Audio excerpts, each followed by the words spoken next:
Hello everyone, welcome back to St. Louis Billikens Dynasty. This is Rainout, and we are 6-0 to start the year. We are already bowl eligible, but we've got bigger ambitions than just a bowl game. If we win out, we'll have an outside chance of being in the college football playoffs, but I mean, we gotta make the committee at least consider us, especially with how we've been playing. We will be playing 3-2 Bowling Green next. This will be the last away game for a little bit, and Bowling Green, definitely still one of the better teams in the MAC. We are just slightly better than them. Definitely one of the better teams that we will be facing on the schedule. In the conference, at least. Boise State and Iowa were better, but Bowling Green's not that much of a slouch. They blew us out year one. Year two, we had them on the ropes, but they made a great comeback, I'm pretty sure. It was down to like a 3-point lead with an onside kick that we, I think, recovered. So it was very, very close. But we are a better team now, and we've got to prove it today. We cannot drop a game to Bowling Green. Heard this fight song a lot 2 years ago. I'm still scarred by that game. One of our players ended up getting shot by, we're not going to say who it was, but it might have been the head coach. We'll hopefully not have to shoot anyone today, but that'll be if all goes well. Here comes the Billikens offense. They've played very, very well, but we get stood up for a 2-yard loss on the first play. They were all over that bounce outside. 2nd and 12. Try a screen pass. Finally get Manny Royster to leak out, and he gets 12 back to make it 3rd and 1. Manny Royster just falls across the line. It looked like he was going to be short, but somehow made it across. 1st and 10. And I did not mean to hand it off, but worked out. It's a fumble, and they're going to pick it up. How is that a fumble? How did they recover that? We need to take a closer look. That ball came out very late. Yeah, he looked down. From that angle, he definitely looked down. It looked like it came out super late, which is why I was confused. But he was really, really fighting for extra yards.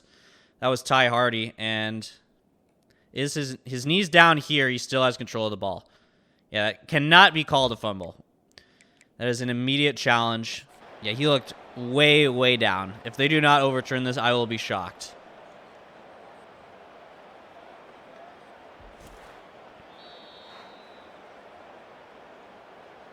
And the offense will stay on the field, so we have successfully won the challenge, and that is huge. That would have given Bowling Green a lot of momentum at the start of this game. Would have gotten the ball in prime field position, but now our offense can continue to work. And we get another 1st down. We'll just continue to punch it down their throats till they decide to stop it.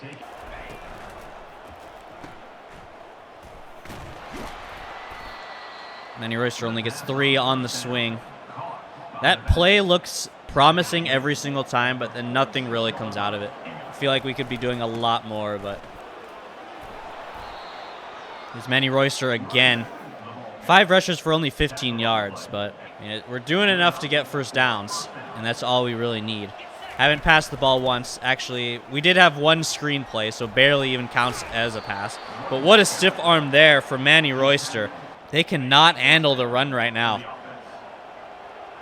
And, I mean, just keep handing it off until they stop it. Here's Ty Hardy.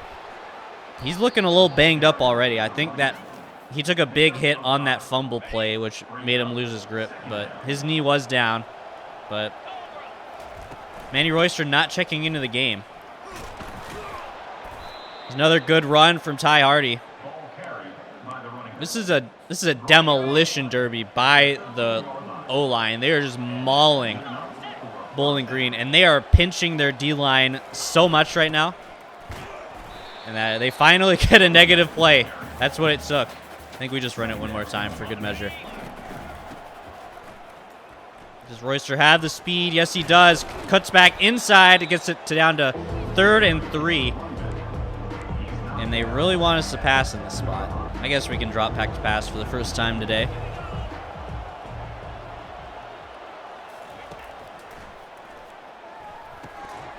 And huge catch by Nathan Acevedo. He got lit up across the middle, but held on to the ball.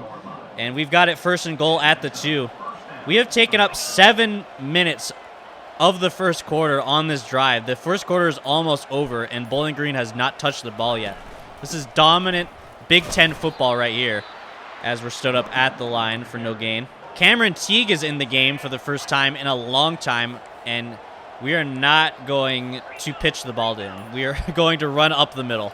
That's the one thing he's good at, and he'll just rumble right in. The touchdown vulture, Cameron Teague, gets on the board. 7-0 for the Billikens. And with only 24 seconds left in the first quarter, Bowling Green will get the ball for the first time. That was just a dominant clock-chewing drive. They had no answer for the run game at all. That guy made a valiant effort to dive for that, but extra point goes through the uprights. We're up 7-0 here in Bowling Green. A lot better start than the last time we were in the stadium, that's for sure. That's a great tackle. I think that's Alexander Arnold who makes the tackle behind the line. An immediate shed from our D-tackle star. 2nd and 11. Another stop. I don't even know. Is that I don't know who that is. I'm sorry. I'm blanking on the name. But that'll be the end of the first quarter. Dominant first drive from the offense, and that's really all that happens. I mean, look at that time of possession. 7.5 minutes to just 20 seconds. But who made the play on that? That's Bryant. I didn't want to be confidently incorrect, but that's Bryant who made the stop there. And it'll bring up 3rd and 12. Got to expect a pass in this spot.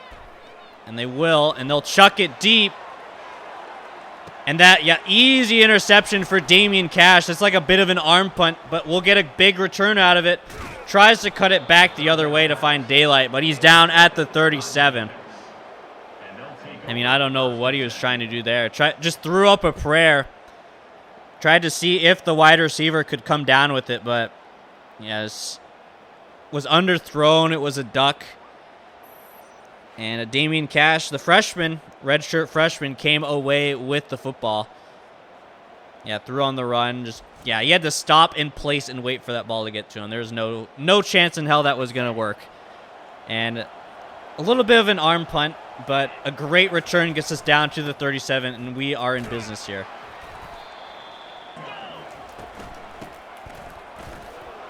Another first down for Manny Royster. I mean, we might not throw the ball once.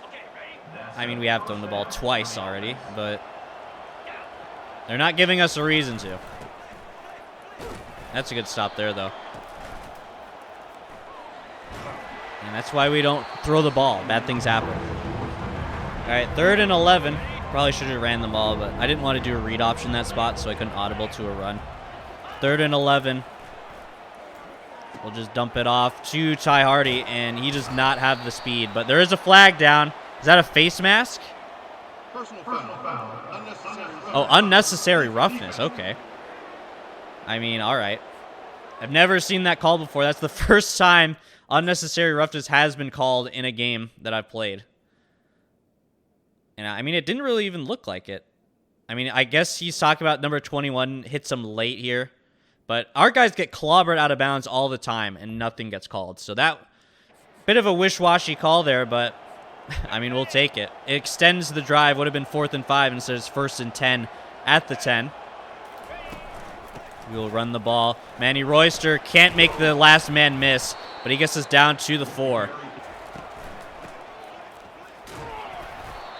Manny Royster gets us down to the 1. It'll be 3rd and inches. So we can get into the end zone without... We can get a first down without getting in the end zone somehow. And it doesn't happen on that one. We got to go for it here. Get Cameron Teague in the game. And we do not get it, apparently. All right. I mean, he looked over. Yeah, I guess he just turned his back so that the ball never... If he just stuck his hand out, it would have been good. But he turned his back so the ball went away from the line. And that is a really good goal line stand from Bowling Green. But now they're at their own 1. I think we're going to blitz here and try to make him pay for it with the safety. It'll be a quarterback run here. And that'll be a safety. What kind of a play call was that? All right. We don't get the touchdown, but we do get the safety, so that's 2 points and the ball back. So really not that bad of an outcome. Yeah, went for a designed quarterback run, and it just had nowhere to go. I think that was Josh Barr making the tackle behind the line of scrimmage. That's where he lives, apparently. He loves getting TFLs, and that is a super high kick. Took forever to come down to the earth. We'll get it at the 33, 1st and 10. 4 minutes to go in the second quarter. And not really anywhere to go on that one. Maybe we try throwing the ball a little bit. We've got him really close to the line.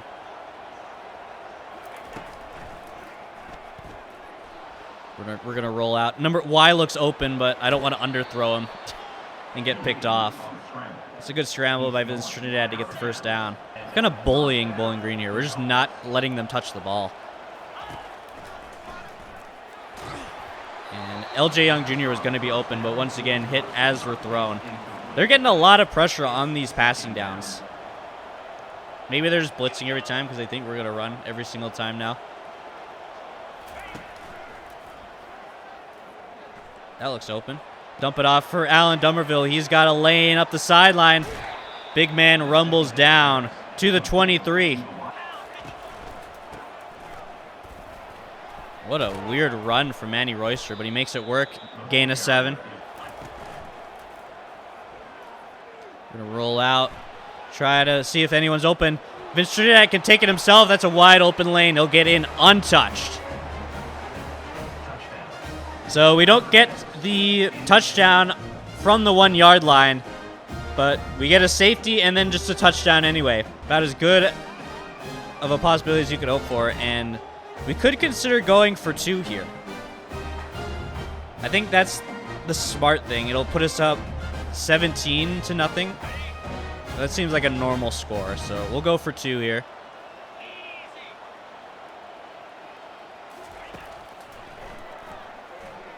We'll just run in with Vince Trinidad. Looks wide open, and it is. 17-0. Feels a lot better to me than 16-0 for sure. Seems like an odd number to have. There is 2 minutes left in the second quarter, and Bowling Green really only has 1 real drive.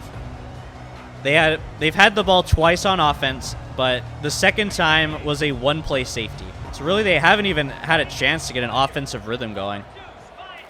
Yeah, but here's a chance with a good screen pass, and he had a lane. Pierce took a horrible route to the ball and gave him the outside. Could have turned it up for a touchdown, but luckily we had chase down speed up the back. That'll be the 2-minute timeout. And they'll go for the check down, and we'll force him out of bounds. Actually, they're going to say he was not out of bounds. We tackled him just short. Going for the corner. What a weird catch. He just stopped in place. Looked like his momentum was going to carry him out of bounds, but he just stopped on a dime. And Bowling Green's in business here at the 33. And that's going to be a throwaway. Should be intentional grounding. He was hit as he threw, and no one really was in the vicinity. But we play on, I guess.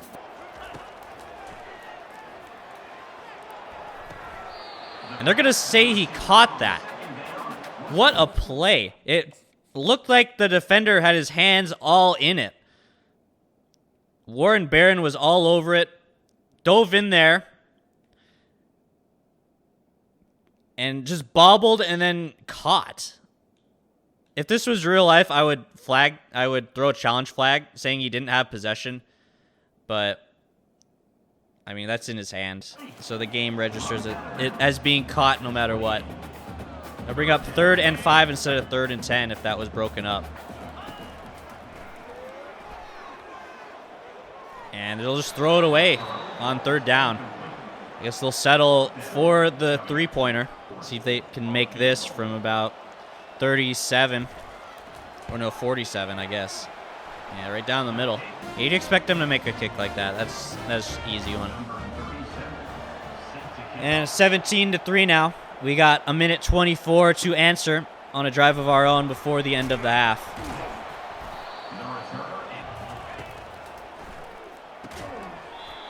Big hit makes Choi drop the ball. 2nd and 10 from the 17 still. Alan Dumberville underneath gets us a little bit back. Mason Williams open over the middle. Takes a big hit but holds on to the ball. And we'll go hurry up. We'll try to hit him with the slot fade here from Young Jr. No really safety help over the top. And does he win over the top? They're with him in stride. But he makes the catch and holds on through contact. Could have been 6, but yeah, no safety help over the top. The cornerback was with him the whole way, but he had just enough separation to get his hands on the football. We'll step up with Vince Trinidad. They leave the middle wide open, and we'll slide at the 8. We're in no hurry at this point. Could even consider running it here. We got 30 seconds to work with. Not in any real hurry at this point of the game. But we got pressure off the edge, and I cannot roll away. All right. I mean, I hate how slow Trinidad is when there's pressure. Like, he's so fast, but when there's a guy rushing at him, he just forgets how to run. I just don't get it.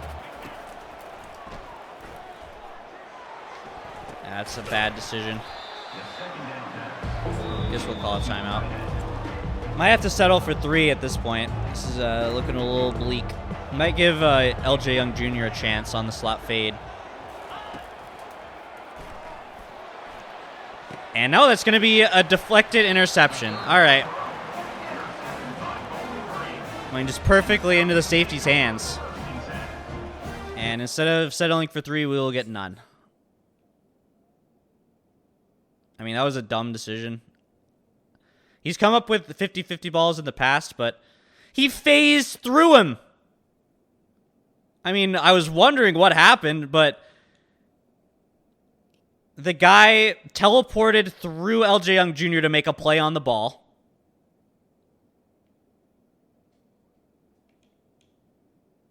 And then the safety just comes out of nowhere and picks it off.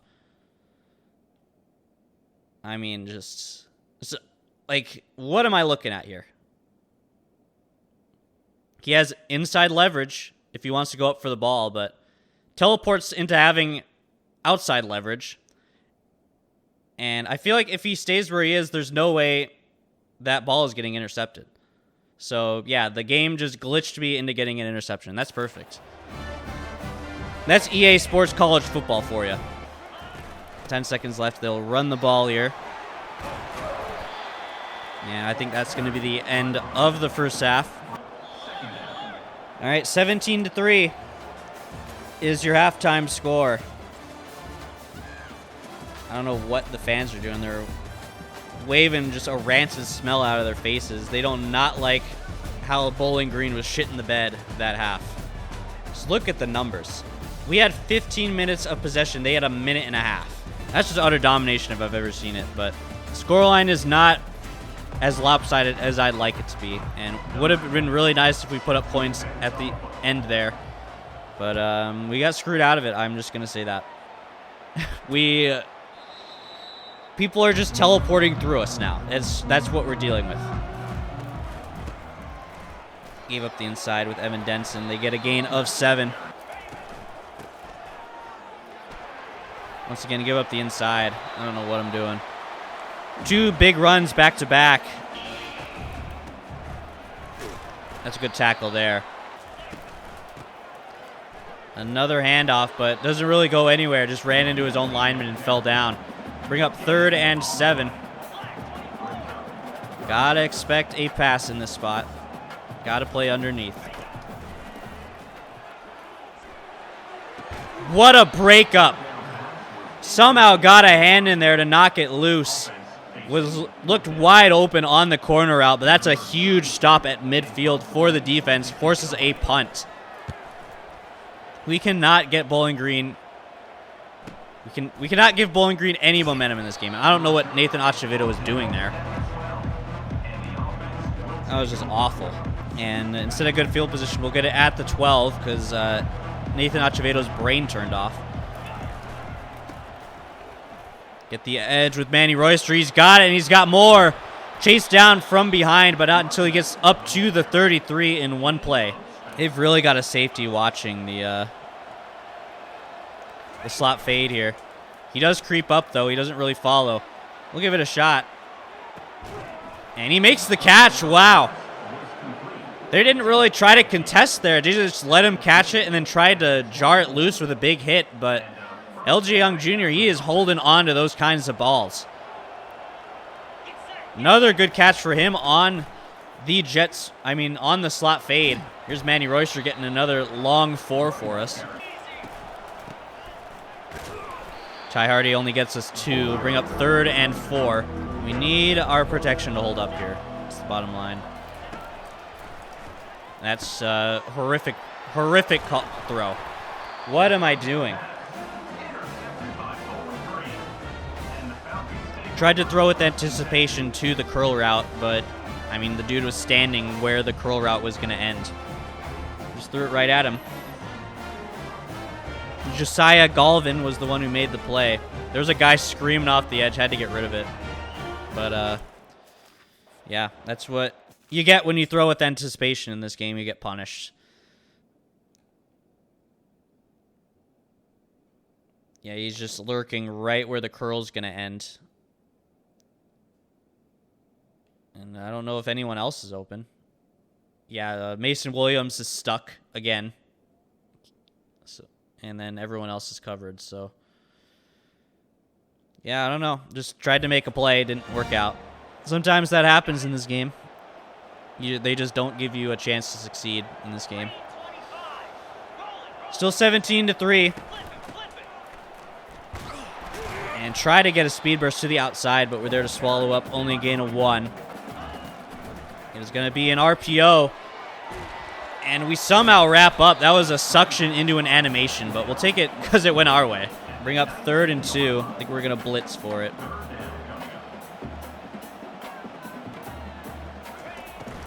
It's going to be an RPO and holds on to the ball. Big hit delivered, but made the catch through the contact. It's a big first down conversion for Bowling Green. Keeps this drive alive. They're only down 2 touchdowns at this stage of the game. That's really concerning. We should be way, way farther ahead without how much we've been dominating, but we've made a couple mistakes in this game. That's kept them in it. 3rd and 7 now. I think we can pass commit. They're going to target Warren Barron, and that is a mistake. Big return as well. He's down to the 19. They targeted our best corner. You cannot do that. You got to go after anyone else, buddy. That is the best player on this team, Warren Barron. He's only a junior, too. He's got space to improve. And, yeah, just tried to go for the streak, but the deep third was there waiting for him. And once again, we are bailed out by the defense. Our offense needs points on this drive. We cannot go empty-handed again, especially with this kind of field position.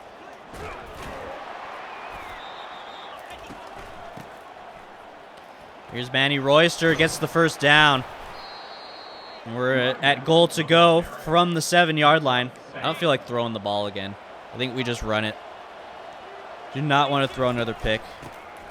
That was an instant shed in the inside, but we do well to get 2 out of that. They're stacking everyone on the D-line. They want us to run. And they stop at that time. 3rd and goal from the 6. I think we have to at least try to throw here. And the ball comes out, but recovered by the Billikens. I think Vince Trinidad jumped on his own fumble. That would have been devastating. If we had another drive end in the red zone with no points, we would be cursed. But yeah, Gerald Newell just punched the ball out. It wasn't even getting tackled. He just kind of reached out and knocked it out of his hand. But Trinidad jumped back on it. He did not do the Cam Newton. And we'll have to kick a tricky field goal 23 yards out from the left hash. And we do not get it. All right. I mean, yeah, that's a tricky spot on the field. But I aimed it so far right, and you can tell from like the vibration when you're off target. So I moved it so far right that it was vibrating, and then just moved it slightly left over. But it didn't matter, just missed it left anyway, even though I aimed so far right. And once again, we go scoreless in the red zone. We are just giving Bowling Green all sorts of chances in this game. This is getting annoying. It's going to be a QB keeper, and we're all over it. Murley Willis was there, was waiting for him. Should have handed it off there. I don't know why he kept it. And that'll be the end of the third quarter, 17-3. Still your score. A lot of chances in this game, but not the results that I'm looking for at this point. Taking another shot downfield. And what a play from Josh Barr. I thought he could have went up for an interception, but he just went up and batted that down instead. That's fine. Not anything but a completion at this point. It'll be 3rd and 10. Taking another deep shot. And they target Warren Barron again, and he takes it away again. They did not learn their lesson, and once again, we are back in the red zone off a takeaway from the defense. It's just a battle of mid right now. No one wants to win this game. Just takeaway after takeaway for the defense, and our offense cannot back them up with points. Please do something, guys. Please. This Trinidad keeper takes a huge hit. He went limp like he got a concussion or got shot. I tried to slide, got whacked anyway. And it'll be 1st and 10 from the 12. QB power. Got wrapped up immediately. Vince Trinidad will step up, and he stood up at the line. 1st and goal. He almost had a touchdown, but they were able to drag him down at the 1. So he was so good at evading the pressure there, but sometimes it's like the game just wants you to take a sack, so they just slow you down so you can't like physically run away at all. I don't get it. But here we are, 1st and goal at the 1. We got 4 chances to just punch this in. Manny Royster touchdown, 1st try. We finally get points. Took a long, long time to get here, but finally have another touchdown, and that will probably be the ball game. I don't see how Bowling Green can come back from this, especially given how awful they played. We have kept them in the game at this point with some awful play, but probably say the game is over at this point.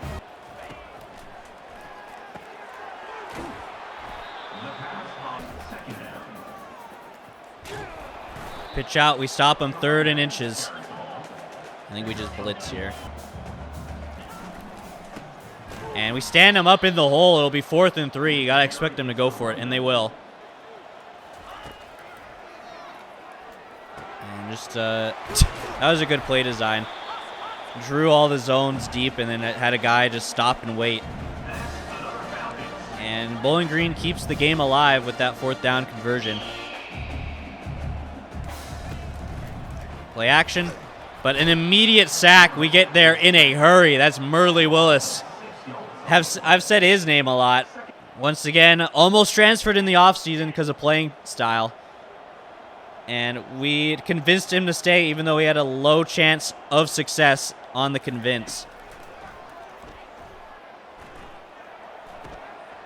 And that is an interesting catch. All right, 3rd and 11.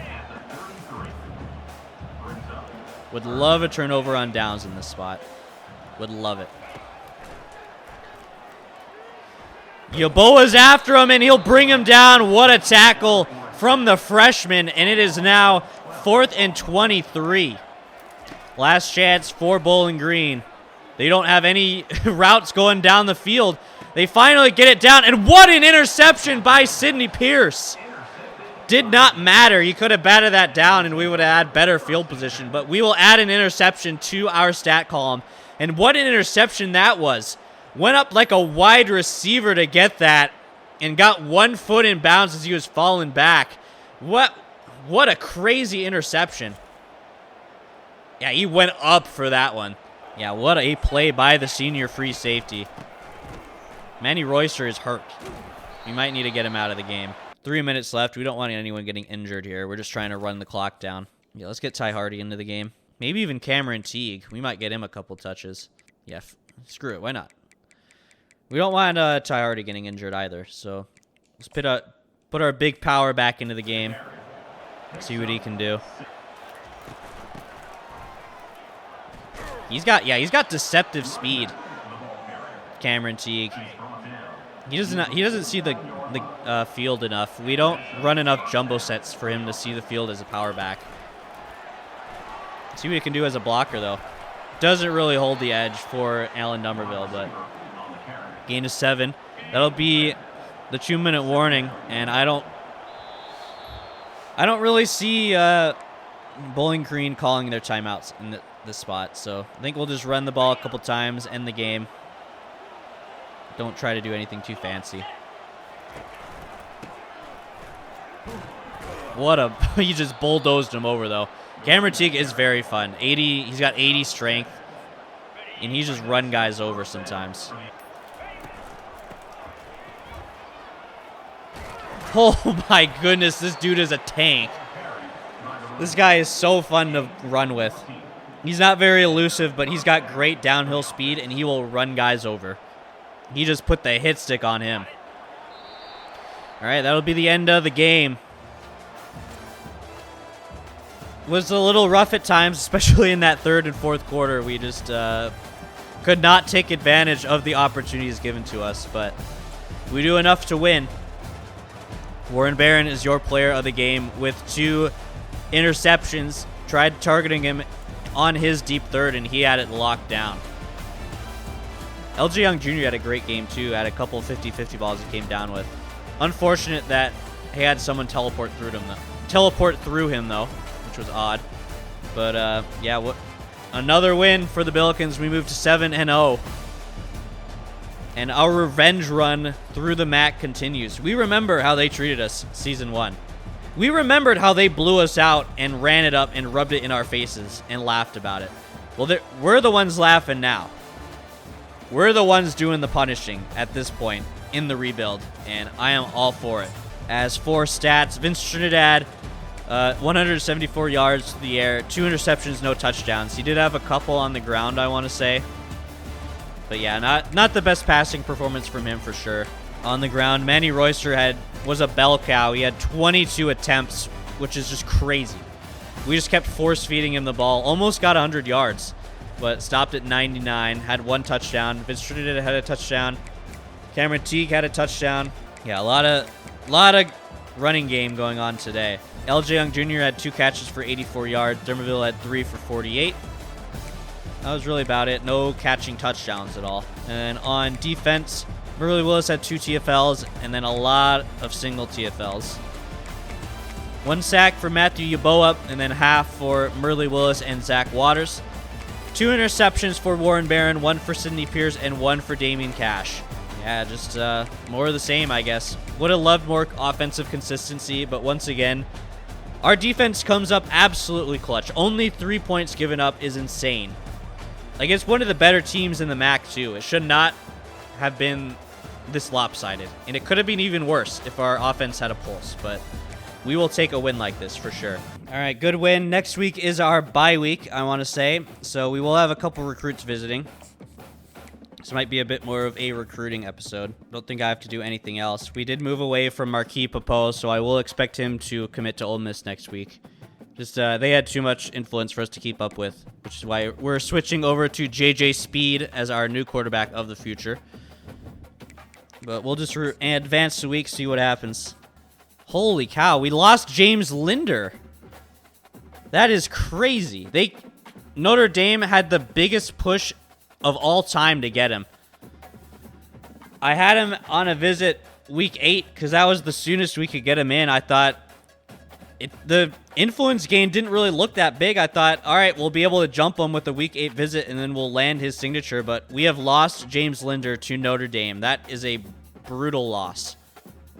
We filled up the influence bar too on him, as you can see on the yellow bar. But in the end, he just wanted Notre Dame more. And that's a tough loss to swallow. We lose him to our Catholic rival. And then, of course, we also lose Marquis Popo to Ole Miss. So yeah, two bad losses on 4 stars we were in the lead on. And we will have to pivot. We are in the lead for JJ Speed after 1 week, which is nice. Should get a commitment for Cortez Dicker after this week. He is visiting on the bye week. So that should be our next 4-star to commit. Running back from Minneapolis. I don't think any of these other ones are worth going after. Yeah, we are locked down on Greg Cronin, as I thought we would be. And then we might lose out on Demarius Calm a lot as well. But we're going to have to go all in on this guy now. He's our last wide receiver option left. I might have to look back at the list and see who we can get. But I was really counting on that 4-star. We looked like we had a commanding lead. But Notre Dame just shot out of nowhere. Like, were getting so slow influence gain that I thought this is as good as they're going to get. But last 2 weeks, they just put every single point imaginable on this guy. I don't know what the CPU is cooking. Still ahead on Deshaun Davis for the time being. Might put more points on him, so just no one tracks us down. Cannot lose another D tackle. Wade Paul, I never really went after. We're just letting him go to Bowling Green at this point. No chance. Might as well take him off the board, too. Rich Wilbur, we've committed to. Don't need Connor Dabrowski at this point, either. Reggie Corbin, still on the lead on. Liberty and Wisconsin both have him on their radar now, which is a little bit concerning. Gonna have to go back to having 50. We need to close this guy out before the other two can get even close. So this might be a visit schedule as well. We can get him in at Eastern Michigan, and we can sell proximity to... No, let's sell playing style. That's fine. We get a lot of interceptions. I'm sure he loves that. So yeah, just to really make sure this commitment goes through, we'll get him on campus next week against Eastern Michigan. And hopefully that'll be a win. It should be, given how we've been playing. Yeah, I added Moses Montgomery late. He's a St. Louis kid, which is why I added him, but he doesn't really look that good as compared to the other two. So I'm not just going to add a guy just because he's from St. Louis. Charlie Heaps, we're still on the lead on. Might boost this up to a 10 just to make this go a little bit faster. We have the points to spare now. And then Alonzo Amerson. Cincinnati is starting to make a push. We need to up the ante as well. But what can we sell him on? Does he have he does not have a deal breaker. Cannot cheat that way. He likes pro potential. Could be this one. Could be this one. So we can't know for certain. So we might just have to send the house for the time being. We have the points to spare at this point. And so, yeah, with the points left over, we have to go pivot to a different wide receiver. I don't know who that's going to be, though. Yeah, there are no 4-star wide receivers left over. They've all come off the board. So that was a very, very tough loss to lose that guy to Notre Dame. I've already forgotten his name, but I don't care to remember anymore. I thought we really, really had a chance, but the CPU once again pulled some fuckery. I don't know if we're playing by the same rules. I don't know if they're limited to the same amount of hours as we are, but that was an obscene amount of influence in 1 week. I don't know how they did it. And it wasn't from a visit. They just blew us out of the water basically at will, which sucks. All right, we're going to go after Demarius Calm a lot, Knight of the Round Table. Try to get back into the race with Bowling Green. They have a week 12 visit, but if we need to, we can get them in week 10 if we want. Just to kind of undercut them. I think that's the best shot we've got now that all the 4-stars are off the board. But yeah, that commitment to Notre Dame really stings. All right, that's the end of the bye week. We'll just advance, see how the visits went. I guess we'll only have one visit since the wide receiver committed before he could visit campus. We are 7-0 on the season, and we do have a lot of points left over, so someone did commit. Wyoming's starting to make a push for BJ Cossier. Don't really know if I want him. Not enough to really push. JJ Speed, we are really in the lead on. He is only 5'11", but don't really think that matters in this game, especially not in college. We're locked out on both the the running backs I had on the board, but that's fine. We didn't even have scholarships on them. We do get Cortez Dicker.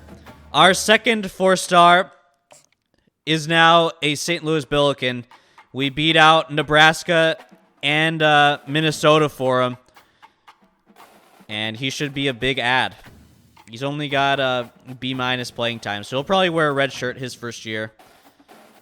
Because we've got Manny Royster and Ty Hardy running the show right now, but he should be a great player for us in the future. And somehow we get 100 points out of that. I guess we scheduled a visit, which is another 40. Yeah, we've got 2 commits right now. Both of them 4 stars. Now we need to finish up a lot more of these commitments. I don't want to wait for the off season like last season. I want to actually get some of these squared away before then. Bowling Green saw we were going after Calum a lot and are really upping the pace. We are now keeping pace. And why have I not had 65 on this guy? That's a mistake.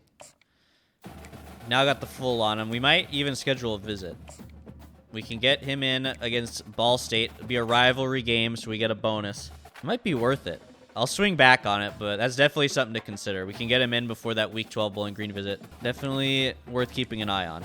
Bowling Green is starting to put points on Deshaun Davis, which I do not like. We cannot sell at this point, but I might actually just send the house. Say fuck it. Do not want them getting anywhere close to us. Reggie Corbin will be on campus this week for Week 9. Should have enough to hold Wisconsin and Liberty off, but would love to get this finished up sooner rather than later. We just have a great pitch going on, but we're still are so slow. I just don't get how teams can have such big influence boosts in the last top 3. Don't know how they do it, but we should get Reggie Corbin as soon as next week, probably. He'll be a great ad, another 4-star. This time a corner it'll be great to have help in the secondary, even though it's playing phenomenal right now. Cincinnati has a Week 14 visit for Alonzo Amerson. That's a little bit of a ways away. We can get him in Week 13 if we need to against Kent State. That's something to keep an eye on. Can we sell, though? Those grades look pretty good. Yeah, so it does make sense to hard sell this guy. So we might as well, if we're going to do the full 50, might as well make sure that we're getting the full benefit out of those 50 points. And hopefully that'll help us hold off Cincinnati for the time being, and then we can swing back and do a visit if we need to. And who did I say I wanted to visit on? I think it was Calm a lot. Yeah, a visit's basically our last chance to get back into this recruitment, and hopefully he lasts until next week. But we'll get him in for Ball State. I guess we can sell championship contender. That's the best we're going to do. And then just hope that'll be enough. Then for our last 10 points, I think I'm going to tack him onto a tight end. Considering Mason Williams might want to transfer, we might need his replacement. Don't know which one of these guys is better. I have scouted them a little bit. They just look very, very similar players. I guess Parker Wolf has way better acceleration. But other than that, they look basically the same. Way better spectacular catch for Quincy Mowing, though. And Mowing does have a better pipeline bonus. And we'd be going against Western Michigan instead of Indiana. So we might go after this dude instead. DM the player on him and see where that takes us. And that'll be all for recruiting. We will be playing Eastern Michigan next. We got a player visiting campus. I think it's the corner, I want to say. And that will be a big-time recruit if we can get a big win against Eastern Michigan. They beat us last year on a heartbreaker. Just couldn't stop their offense at the last second. And we're going to get some revenge this year, hopefully. I'll leave that for the next episode, though. Thank you guys so much for tuning in, and I will see you in the next one.